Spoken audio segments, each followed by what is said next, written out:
እየነገርኩ አትታ መርዝ ብላ እንመለሳለን። በማገባ ሊጠልቅ ተላ አንድ ደና ተጫዋች ሜዳ ውስጥ ልታጀሙ ምን አይነት ምሽት ነው ጀሙ? ምን አይነት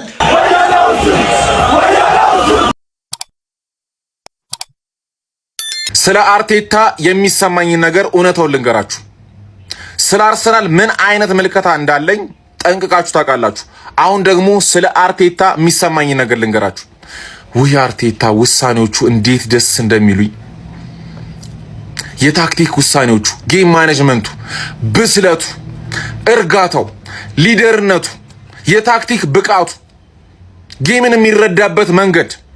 ዓለማችን ላይ ያሉ ቡድኖች በሙሉ አሰልጣኝ መቀየር ቢፈልጉ ሪያል ማድሪድ፣ ባርሴሎና፣ ባየር ሙኒክ የትኛውንም ሀያል ክለብ ብጠራ አርሰናልና ሚኬል አርቴታ ቢፈቅዱለት መጀመሪያ የሚሻሙትና የሚጣደፉት ይሄንን ድንቅ አሰልጣኝ ሚኬል አርቴታ ለመቅጠር ነው። ዘንድሮ እንዳይገርማችሁ ዘንድሮ የ2025-2026 ሲዝን የእንግሊዝ ፕሪሚየር ሊግ ዋንጫ ለአርሰናል ሰጥቷል። አልሰጠም ብለን ብንጨርስና ሚኬል አርቴታ ዓመቱ መጨረሻ ላይ ባዶ እጁን ብሎ አጨብጭቦ ራሱ ቢጨርስ እኔ ስቲፋኖስ ጠረጴዛው ላይ የ5 ዓመት ኮንትራት ነው ማቀርብለት፣ በአርሰናል ደማቅ ታሪክ የሚጽፍ ኮች ስለሆነ ማለት ነው። አስገራሚ በዘመኔ ካየዋቸው ድንቅ አሰልጣኞች መካከል አንዱ ሚኬል አርቴታ ነው። 51 ጌም አድርጎ 5 ጌም ብቻ ተሸንፎ 5ቷን ጌም ይዘመተ እምታለቅስ ከሆነና 40 ምናምን ጌሙን ለምን እንዳልተሸነፈ ተንትነክ ክሬዲት ካልሰጠኸው ለዚህ ኮች ዞር በል ከፊቴ ላይክ አልፈልግም። ሚኬል አርቴታ ይለያል። እሺ ለአርቴታ አውት የአርሰናል ደጋፊዎች አንድ ቻሌንጅ አለ። አርቴታ ዋንጫ አይበላም ፈሪ ነው ምናምን ሚል ዝም ብሎ ድምዳሜ ያለበት መልስ ከምትሰጠኝማ ፈሪ ነው ካልክ ለምን ፈሪ እንደሆነ አስረዳኝ። እኔ አርቴታ ችግር የለበትም ያልኳል። ሜንታሊቲ ችግር አለበት ካልክ ራሱ ሜንታሊቲ ችግሩ የቱ ጋር እንደሆነ ላስረዳ እችላለሁ። እሱን ከማድረጌ በፊት ግን መጀመሪያ እድሉን ልስጥህ። ምክንያቱም እኔ የምለብሰውን ማሊያ ለብሰህ ከኔ እኩል አሰልጣኝህን ዝም ብለህ ካረገጥኩ እያልክ ስለሆነማ እድሉን ልስጥህና አርቴታ ፈሪ ነው ካልክ የፈራበትን መንገድ አስረዳኝ። ሜንታሊቲ ችግር አለበት ካልክ የሜንታሊቲ ችግሩን አስረዳኝ። ከዛ እኔ መጥቼ ችግሮቹን አስረድቼ አሁንም ለምን እንደምደግፈው አስረዳለሁ ማለት። ምክንያቱም ትክክለኛ ጽድት ያልኩ ደጋፊ ስለሆንኩኝ ማለት ገባህ። ድክመት እንደሌለበት አድርጌ አይደለም ማስበው፣ ድክመት አለበት። በዚህ ድክመቱ ደግሞ ዋንጫ መብላት ካቃተን እንወስናለን መጨረሻ ላይ ማለት። አሁን የመወሰን ስልጣን የለ፣ ለክለቡ አላዋጣ፣ ፕሪሚየም ሲልቨር ሜምበር አይደለ። ገባህ። ዝም ብለህ ብቻ ደካማ ደጋፊ ከምታስመስለን ሁላችንን ከምታስመስለን አስረዳኝ መጀመሪያ። ከዛ እኔ ላስረዳና የትኛው እውነት ይሆናል ምናምን እንተማመን። በንግግር የምታምኑ ሰዎች ማለት ሳሙኤል ታሪኩና የመሳሰላችሁ መልስ ስጡኝ። ምክንያቱም ብዙ የአርሰናል ደጋፊ እንደዚህ እንደሚያስብ ስለማቅ ነው። መልስ ስጠኝ። አርቴታ ፈሪ ነው ካልክ፣ አርቴታ ሜንታሊቲ የለውም ካልክ ምን ችግሮች ብለህ ዝርዝር አድርጋ አስረዳኝ፣ እኔም እንዲገባኝ። እኔ የምለው ጎስት አበረታች መድኃኒት ምናምን ትወስዳለህ እንዴ? ያንተ እኮ ነው ቪዲዮ ሰርተ ስማችንን ሜንሽን አድርገ በአርቴታ ዙሪያ በሐሳብ እንድትሞግቱኝ ይፈልጋሉ አልክ። ቪዲዮ ሰራን። እዛ ቪዲዮ ላይ ግን ልክ ያልሆኑ ሐሳቦች ማንስተ ስለነበር በዛም ጉዳይ መልስ ሰጠው። ከዛ ግን ኮሜንት ላይ መጣህና ይሄንን ጻፍክ። አቴንሽን ጣምቶ ሆነ ወይ አልከኝ። እንግዲህ ከሳምንት በፊት ደግሞ ይሄንን ብለሃል። ዝም የምትለው ማን ነው? አቴንሽን ፈልጎ ያወራ ሰው ነው ዝም የምትለው። ገባ? አቴንሽን ስለሚፈልግ ዝም ስትለው ይከሽፋል ማለት ነው ሐሳቡ። ጀለስካ ግን አቴንሽን ፈልጎ አይመስለኝም። ብዙ ሰው እንደዛ ብሎ ስለሚያስብ አይመስለኝም። የግል ምክንያት አለኝ። መጠንቀቅ ይችል ነበር። የሚያስጠቁሩ ነገሮችን ላሽ እያለ እሱ ካመነበት የሚናገር አይነት ሰው ይመስለኛል። ስለዛ ብዙ ጊዜ የሆነ ለአቋሙ የጸና ሰው ስለሆነ ይመቸኛል። እና ሁለቱንም ያልከው አንተ ነህ። እንግዲህ ማን ነው ታዲያ አቴንሽን ሲከሩ? ከዚህ በፊት በእኔ ጉዳይ እንደዚህ ነው አውቀዋለሁ ልጁ ላመነበት የሚቆም ነው ምናምን ብለህ ቪዲዮም ስትሰራ ስራልኝ ብዬ አይደለም። እኔ ስለኔ ማንንም ማብራሪያ እንዲሰጥ አልፈልግም። በቃ ማለት ፐርሰናሊቲ ነው፣ ሰው የሚያውቀው ነገር ነው። ከዛ ውጪ አውቀዋለሁ ብለህ ጥብቅና ይቆምከው አንተ ነህ። አሁን መተህም እንደገና አቴንሽን ጠምቶ ነው ብለህ ያልከው ለዛ ነው አበረታች ጽምናም ተወስዳለሁ ያልኩ። እንደገና አቴንሽን ሲከር ከተባልክም አንተ ነህ። ክለባችን ያለበትን አቋም አሁን የሚያስፈልገው ነገር እናውቃለን። ግን ደግሞ አንተ ከክለቡ በላይ ፎሎወሮች፣ ላይክ፣ ኮንተንት ነው የሚያስጨንቅ። ለዛ ነው ወይ ደግሞ ቀድመህ ብትነግረኝ ለኮንተንቱ ብዬ ነው ይሄንን ቪዲዮ የሰራሁት። መልስ አትስጡ በውስጥ ብትለን ተናበን እንሰራ ነበር እንዴ። መልስ ስጡኝ፣ በሐሳብ ሞግቱኝ አልክ። ስንሞግትህ ደግሞ መተህ ኮመንት ላይ ይሄ የልጅ ነገርማ አታድርገው። ትልቅ ሰው እያደለ እንዴ አንተ ከዛ ባለፈ ግን እኔ ብቻ ነኝ የማውቀውም አይባልም። ለዛ ነው እኮ ክለቡ እናንተ የምታውቁትና እኛ የምናውቀው ይለያያል የምንላችሁ። እናንተ ለኮንተንት ነው የምትፈልጉት አርሰናልን። ይሄ ማለት ኮንተንት ተሰሩ የምታገኙት የተለያዩ ጥቅሞች አሪፍ እኮ ነው። ግን ደግሞ ክለቡ ያለበትን እንደናንተ ግሪስ ሳይሆኑ ደግሞ ሰዎች አሉ እናንተን የሚከተሏችሁ። በቃ ይሄ በቅዠት ውስጥ መኖር ነው የሚፈልጉ። አርሰናል 4 ዋንጫ ይበላል ሲባሉ ሆ፣ 3 ይበላል ሆ፣ ሲያጣም ደግሞ አርሰናል ትልቅ ነው ሲባሉ ሆ። ምንድነው ትልቅ ያስባለው? ምን ያስፈልገዋል? አሁን ምን አይነት ደረጃ ላይ ነው ያለው? አርቴታ ምን አይነት ችግር አለበት? ይሄን ሁሉ መስማት አይፈልጉም። እና የዩናይትድ ደጋፊዎችን ጎስት ወይም ሰንበዲ ሲያበሽቅ ብቻ በዛ በሽሽቅ ውስጥ ይሄ ደስተኛ የሚሆኑ ማለት ነው። የኳሱ ሳይሆን የብሽሽቅ ሱስ ያለባቸው ማለት ነው። ለዛ ነው እንለያያለን እምላችሁ እኮ። እኛ ደግሞ ኮንተንት ስንሰራ ሌላ ኮንተንት ጠፍቶብን ወይም አቅቶን አይደለም። ክለብ ነው እንወደዋለን። ስለዚህ ሀሳብ የተሰማን እውነታ የምንለውን ደግሞ እናወራለን። እና አሁን እንደዚህ አይነት ኮሜንቶችን ስትጽፍ እንዳልኩ አንተ ይሄውን አካውንት ቢዘጋብህ እኔ በህይወት የምትቆዩ ላይ መሰለኝ። በጣም ነው እንትን የምትለው 6-5 አካውንት ተዘግቶብኝ ስለማውቀው ኖርማል ነው። ምክንያቱም ለፎሎወር ለኮንተንት ብዬ አይደለም እኔ የምሰራው። ይሄንንም አካውንት ስከፍተው ስለ አርሰናል ሳወራ እውነታው ያለውን ነገር ነው የምናወራው። እና ገበየው አረ እንተሳሰብ። እኛ የኛ አትበሉ፣ እናንተ አይደለም። አንድ ብር ያላዋጣህበትን ክለብ እኔ የኔን ክለብ ማሊያ ለብሰ ምናምን ትላለህ። ይሄን ማሊያ በብር ገዝቼ ነው የለበስኩት ክለቡን ስለምወደው። አትንቆሻኩ። ስለን ሁላችንን ከምታስመስለን አስረዳኝ መጀመሪያ። ከዛ እኔ ላስረዳና የትኛው እውነት ይሆናል ምናምን እንተማመን። በንግግር የምታምኑ ሰዎች ማለት ሳሙኤል ታሪኩና የመሳሰላችሁ መልስ ስጡኝ። ምክንያቱም ብዙ የአርሰናል ደጋፊ እንደዚህ እንደሚያስብ ስለማቅ ነው። መልስ ስጠኝ። አርቴታ ፈሪ ነው ካልክ፣ አርቴታ ሜንታሊቲ የለውም ካልክ ምን ችግሮች? እሺ እንግዲህ ጎስት መልስ ስጡኝ ብሏል። እዚህ ቪዲዮ ላይ ብዙ ሀሳብን ያነሳው፣ ግን ደግሞ ዋናው ሀሳብ ምንድነው? አርቴታ አውት የምትሉ ወይም ደግሞ አርቴታን አሁን እየተቃወማችሁ ያላችሁ የአርሰናል ደጋፊዎች ምክንያታችሁን አስቀምጡ የሚል ነው። ምክንያቱም ከማስቀመጤ በፊት ግን እዚህ ቪዲዮ ላይ እንዳልከው አንደኛው እንደኔ የኔን ክለብ ማሊያ ለብሳችሁ አልክ። ከዛ መልሶ የሚጋጭ ነገር ደግሞ ሜምበርሺፕ ያላችሁ የክለቡ ባለድርሻ ምናምን ነው የምትመስሉት አልክ። ሁለት ራስ ባወራው የሚጋጭ ነገር ማለት ነው። ክለቤን እና የኔን ክለብ ማሊያ ያደረጋችሁ ስትል አንተ ነህ ሜምበርሺፕ ያለህ የምትመስለው። አርሰናል ላይ ትልቅ ድርሻ ያለህ የምትመስለው አንተ ነህ። እኛማ አላለም እኮ። ሲቀጥል ማሊያውን ገዝተህ የምትሰጠን አንተ አይደለህም። ሁለተኛው ነገር ደግሞ እናንተን አይተን ቢሆን አርሰናልን የምንደግፈው ጭራሽ የማንደግፈው ክለብ ነበረ። በእናንተ አይነት የድገፋ አይነት ማለትም ይሄ ደጋፊም ስርዓትም አንዳንዴ ስለሌላችሁ ማለት ነው። ያን ያልኩበት ከዚህ በፊት ኤርገን ክሎፕን የተናገርክበት መንገድ አለ። ፎቶውን ሰቅለህ ምን ስትል እንደነበር እንደዛ አይነት ቢሄቪየር ያለው የአርሰናል ደጋፊ እኔ ይወክለኛልም አርሰናልም እንደ ኢትዮጵያ ደጋፊ ደግሞ ይወክላል ብዬ አላምንም። ምክንያቱም አርሰናል ሲሸነፍ አርቴታን መርዝ ብላ ቪዲዮ የሰራው አንተ ነህ። እኔን ግን ፎቶውን ዘቀዘቅ ብለህ ልታርመኝ የሞከርክም ሰው ነህ። አንዳንድ ጊዜ ዝም ብሎ ለቪው ለፎሎወር ምናምን ብቻ ኮንተንት የምትሰሩ ሰዎች አላችሁ። እኛ ደግሞ የኮንተንት ችግር ሆኖብን ሳይሆን እግር ኳሱን ስለምንወደው የአርሰናልም ደግሞ ደጋፊ ስለሆንን ነው። እንዳንተ አይነት ደግሞ ማንነት ያላቸውም ሰዎች አሉ። ረጅም አመት እኮ ነው አርሰናልን የደገፍ ነው። እኛ ሪል የአርሰናል ደጋፊዎች ለምናን የሚሉ ማለት ነው።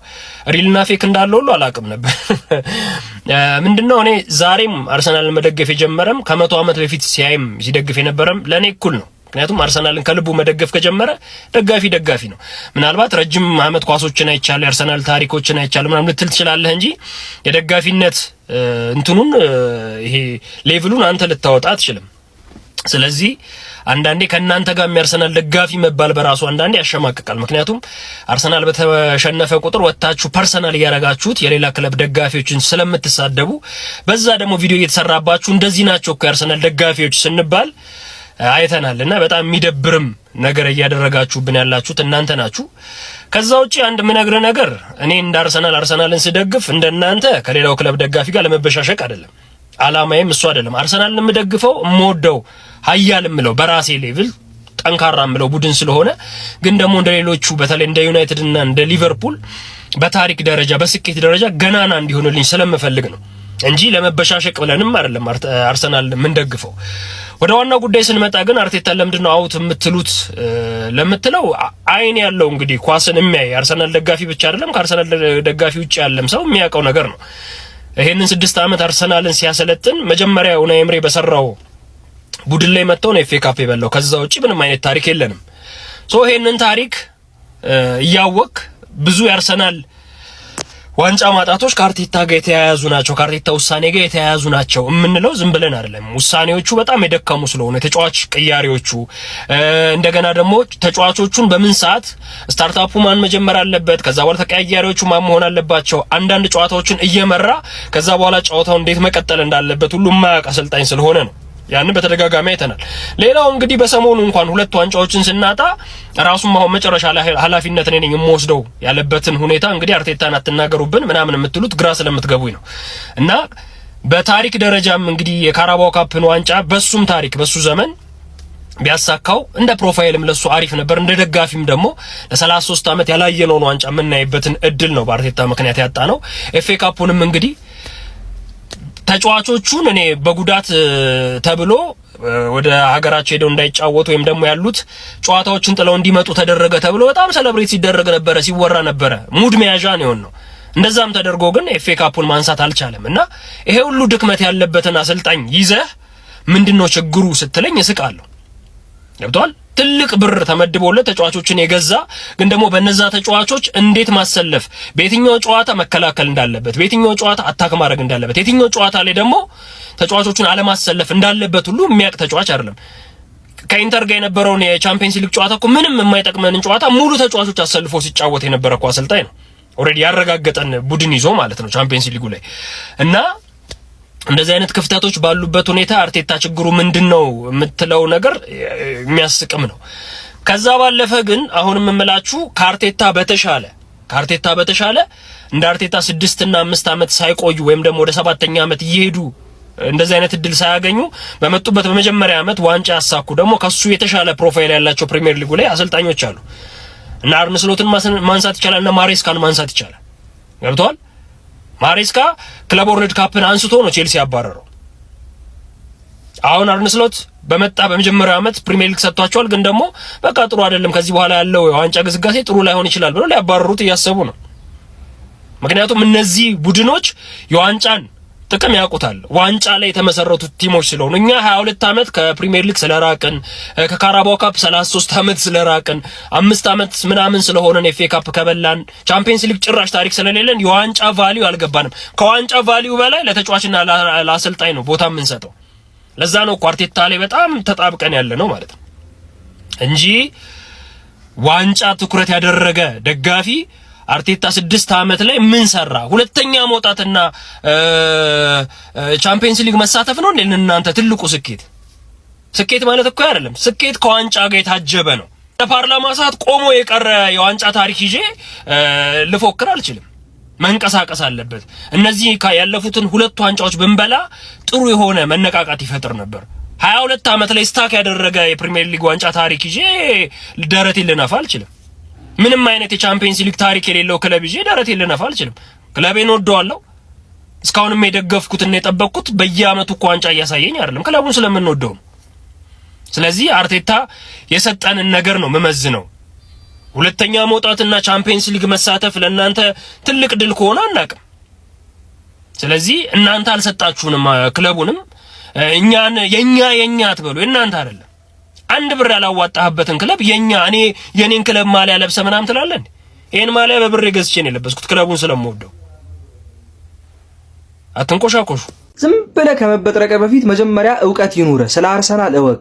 እስኪ ቺን ቪዲዮ አይተን እንመለሳለን። የአርሰናል ደጋፊዎች እንግዲህ እንደተለመደው ኮፒ ሊንኳን፣ ላይኳን፣ ፎሎ ምናምን ማድረጓን ለእናንተ ትቻታለሁ። የኔን ሀሳብ እስከምጀምር ድረስ እናንተ እሱ ላይ በደንብ ተጨነቁ። ኮፒ ሊንክ፣ ሪፖስት በደንብ አድርጉት ማለት ነው።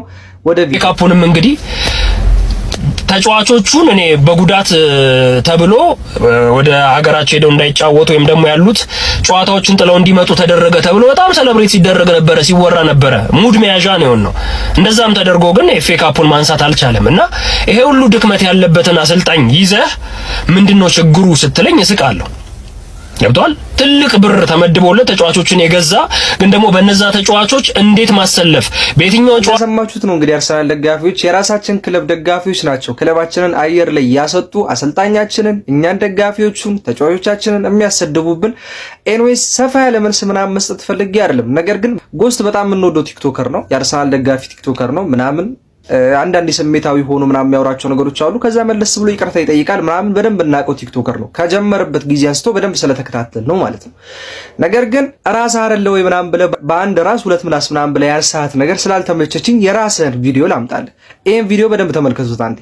ዘንድሮ አርሰናል ዋንጫ ከበላ ሊጉ ጥሩ ስላልነበረ ነው እና አርሰናልም በጣም ጥሩ የሚባል ሆኖ ሳይሆን ሊጉ ደካማ ሆኖ ነው ምናምን የሚሉ ደግሞ የነተቡ የዩናይትድ ደጋፊዎች ደግሞ አሉ። እኔ በቃ ሃይ ክላስ የሆኑ ምርጥ የዩናይትድ ደጋፊዎች አውቃለሁ። አብዛኛው ግን የነተበ ነው የዩናይትድ ደጋፊ ማለት። ጠቅለል አድርገው ሐሳቡ ምን መሰላችሁ? ፕሪሚየር ሊጉን የምናነሳው ጠንካራ ሆነን ነው፣ አርቴታም ሆነ ተጫዋቾቹ ጠንካራ ሆነው ነው እንጂ ሲቲ ደካማ ስለሆነ አይደለም የሚል ሐሳብ ነበር እዚህ ቪዲዮ ላይ ያነሳው። ከዛ መለስ ሳልና ደግሞ ከካራባኦ ካፕ ጨዋታ በኋላ ይሄንን አለ። አንድ ምነግራችሁ እውነት ማለት ነው ዘንድሮ ፕሪሚየር ሊጉን ከበላ ነውም ፕሪሚየር ሊጉ በነጥብ ስለሆነ ብቻ ነው። እንደ ኤፍኤ ካፕ፣ ካራባኦ ካፕ፣ ቻምፒየንስ ሊግ ጥሎ ማለፍ፣ ሩብ ፍጻሜ ምናምን የዋንጫ ጨዋታ ምናምን ቢኖረው ማለት ነው አርቴታ አንድ ዋንጫ ያነሳም እድሜ። ኤኒዌይስ ዋና ፖይንት ምን መሰላችሁ? ሳሚ አሁን እያደረገ ያለው ድሮ የነበረውን አቴንሽን አሁን ላይ ማግኘት ስለፈለገ አርሰናልን ይዞ መጣ። ምክንያቱም ቪው ስለሚያገኝ አለቀ። ስለዚህ አሁን ማን በአንድ ራስ ሁለት ምላስ እንደሆነ በደንብ ያሳያል ብዬ አስባለሁ። በቃ አቴንሽን ቪው ፍለጋ ነው የሚለውን ነገር እዚህ ጋር በደንብ ታዩበታላችሁ ብዬ አስባለሁ። ኮምፕሊትሊ ከወራቶች በፊት የነበረውን ሀሳብ ቀይሮ ነው አርቴታ ላይ የተነሳው ሳሚ።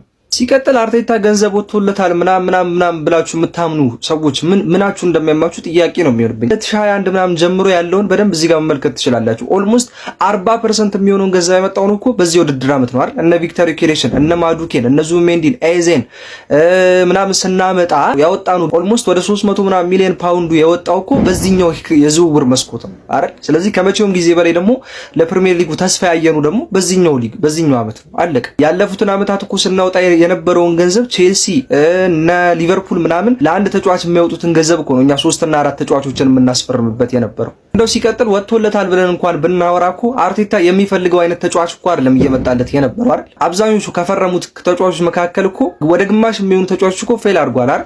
ሌላ ቡድን ነው። አሁን ከ2 ዓመት ከ3 ዓመት በፊት የነበረው ተጫዋች የለም። እነዚህን ቼንኮ መጡለት፣ ዋንጫ አላመጡለትም። እነ ጋብሪኤል ሱስ ፈረሙለት፣ ዋንጫ አላመጡለትም። ሲቀጥል ራሱ ፈልጎ ጠይቆ ካስፈረማቸው ተጫዋቾች በላይ ይሄ ይሻላል ተብሎ የመጡለት ተጫዋቾች ይበልጣሉ። ኤዱ ጋስፐር እንደዛ ነበር ሲያደርግ የነበረው። ስለዚህ ስለ ኳስ አውቃለሁ ብለህ ስታወራ እያንዳንዱን መረጃ እያጠናከርክ እየመጣ መናገር ነው።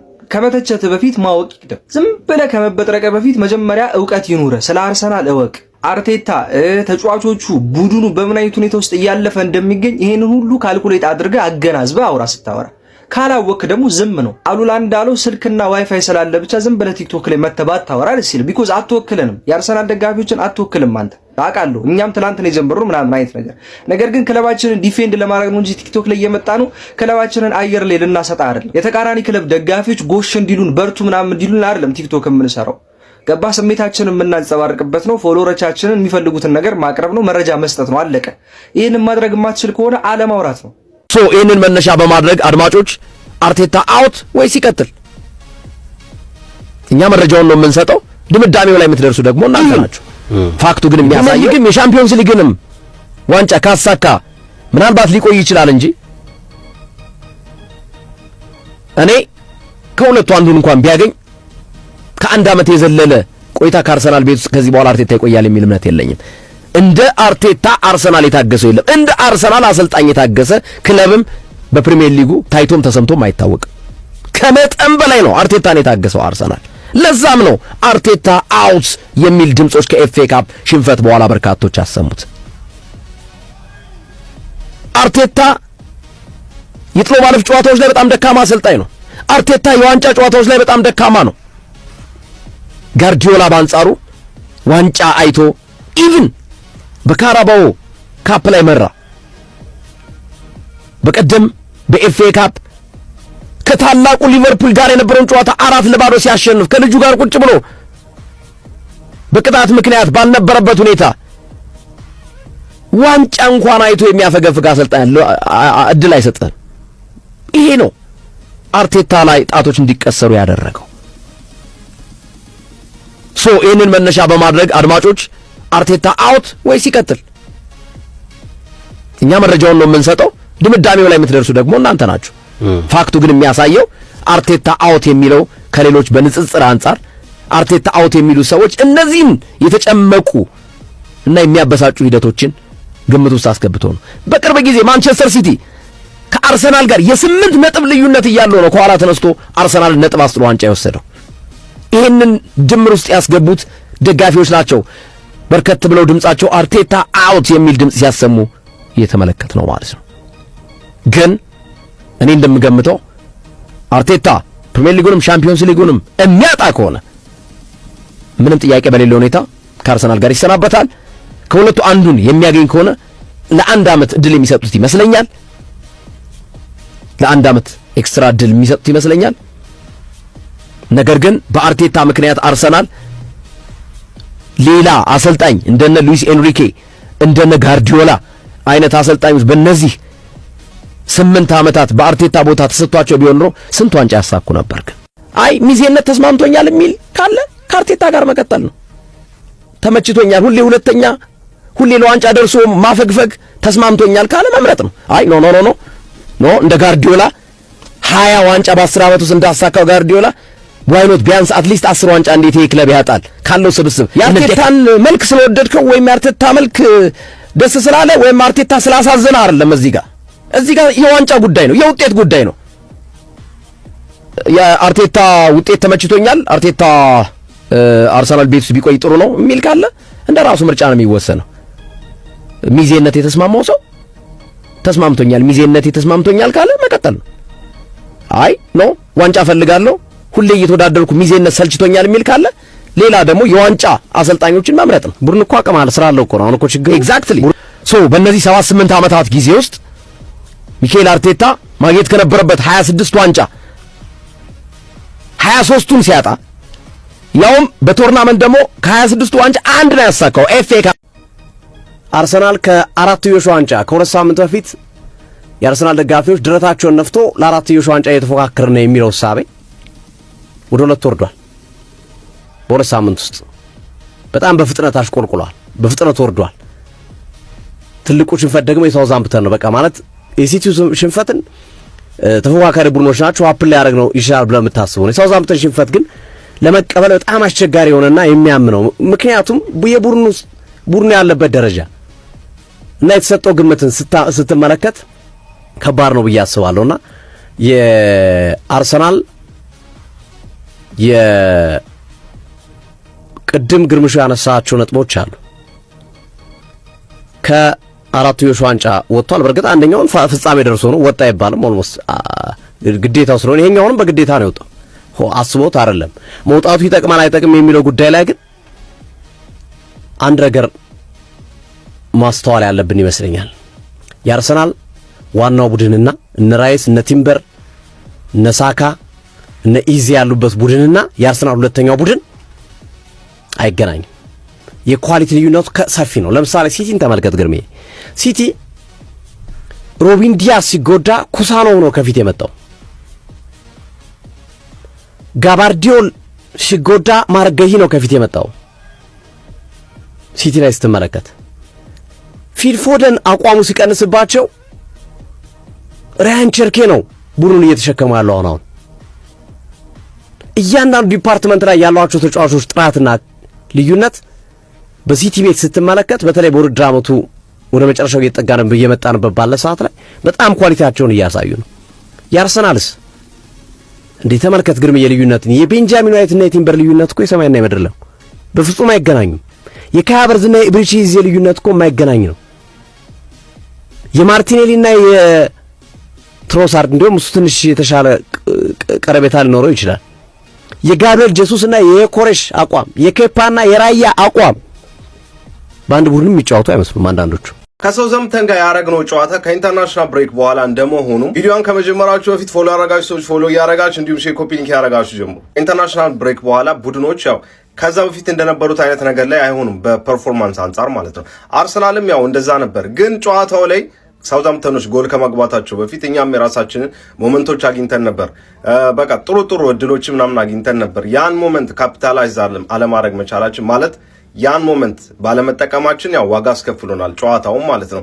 እኔ በአንድ በኩል አሁን ማታ በሰራሁትን ቪዲዮ እንዳልኩት በአንድ በኩል እኔ በጣም ጥሩ ነው። በቃ አርሰናል ይሄን ነገር እዚህ ጋር ከዚህ ውድድር መውጣቱ በጣም ጥሩ ነው። ምክንያቱም ከፊት ለፊታችን እንደሚታወቀው የሚጠብቁን ሁለት ትልልቅ ዋንጫዎች አሉብንና ለነዛ ሲባል ኤፍ ኤ ካፕ መስዋዕት ተደርጓል ብዬ ነው የማስበው። ዌምብሌው ጨዋታ የሚደረገው የሲቲን ጨዋታ ከተጫወትን በኋላ ባለው ዊኬንድ ላይ ነው። ያ ደግሞ በዛ ዊኬንድ ደግሞ እኛ መንገጥነው ኒውካስል ነው። የኒውካስሉ ጨዋታ ደግሞ ወደ ኋላ መጥቶ አሁንም ከሲቲ ቀጥሎ እሱ ነው የምናገኝ። ያ ደግሞ ምን ያስከትልብናል? ፕሪሚየር ሊጉን እስከዛ ድረስ በጣም ጋራንትድ እስካልሆነ ድረስ አሁንም ዋጋ ሊያስከፍለን ይችላል፣ የፕሪሚየር ሊጉን ዋንጫ ማለት ነው። ከዛ አንግል ኤፍ ኤ ካፕ በቃ መስዋዕት ተደርጓል። ይሄ ደግሞ ምንም ያን ያህልም ያበሳጭ ምናምን አይደል። የተጫዋቾቹ ፐርፎርማንስም ያው ከኢንተርናሽናል ብሬክ መልስ እንደመሆኑ መጠን ያን ያህልም ያው የሚያስከፋ አይደለም። እስኪ ከዚህ በኋላ የሚደረጉትን ጨዋታዎች እያየን እንገመግማለን ማለት ነው እንጂ ይሄ ነገር ፕሪሚየር ሊግ ላይ ኦር ደግሞ ቻምፒየንስ ሊግ ላይ ተፈጥሮ ቢሆን ኖሮ በጣም እጅግ ያበሳጭ ነበር። ስለዚህ ኤፍ ኤ ካፕ ላይ ነው የተፈጠረው፣ ምንም ማለት አይደለም። እንቀጥላለን። ምንም የሚያስተክዝም ነገር የለም፣ በጣም የሚያስከፋም ነገር የለም። እንቀጥላለን። አርሲዎች ከፊት ለፊታችን ያሉብን እንግዲህ እነዚህ ሁለት ደሳስ የሚሉ የዋንጫ ጉዞዎች አሉብንና እሱንም ደግሞ በቅርቡ እናየዋለን። ምርጡን አርሰናል፣ ምርጡን የአርቴታውን አውራውን አርሰናል ስኳዳችንን በደንብ በተጫዋቾቻችን ተሞልቶ ጉዳት ላይ ያሉትም ተመልሰውልን ምርጡን አርሰናል እናያለን ብዬ አስባለሁ። አሁን እንደዚህ አይነት ውሳኔ እኔ ማለት አርቴታም ያደርጋል ምናምን ብዬ እንዳስብ የሚያደረገኝ ማለት በቃ ኤፍ ኤ ካፕም መስዋዕት እንዲደረግ በቃ መስዋዕት ተደርጓል አይደል? አሁን ኤፍ ኤ ካፕ ለዛም ይሆናል ብዬ አሰብኩት። አሁን ላይ በጣም እየገጠመን ያለው አላስፈላጊ ጉዳቶች፣ በቃ ያልተጠበቁ ጉዳቶች በቃ ተጫዋቾቻችን ላይ የምር በጣም በቃ እነሱ ምናምን ቡድኑን እያሳሰቡ ነውና ጨዋታ ደግሞ በተደራረበ ቁጥር እንደዚህ አይነት ነገሮች ለኤፍ ኤ ካፕ ተብሎ ዋጋ የሚከፈልበት ነገር አስፈላጊ ነው ብዬ አላስብም። ስለዚህ አሁንም እንቀጥላለን። እነዚህ ሁለት የዋንጫዎችን ይዘን እንቀጥላለን። እስከ መጨረሻው እንታገልን። አርሲዎች ይመቻችሁ። ምንም ያስተክዘን ነገር የለም። አሁን ማክሰኞ ዕለት በድልና በደስታ እንመለሳለን። አርሲዎች ይመቻችሁ። ይሄ ቪዲዮ በደንብ ሼር፣ ኮፒ ሊንክ ያደረጋችሁ እንዲሁም ፎሎ ያደረጋችሁ ፎሎ ያደረጋችሁ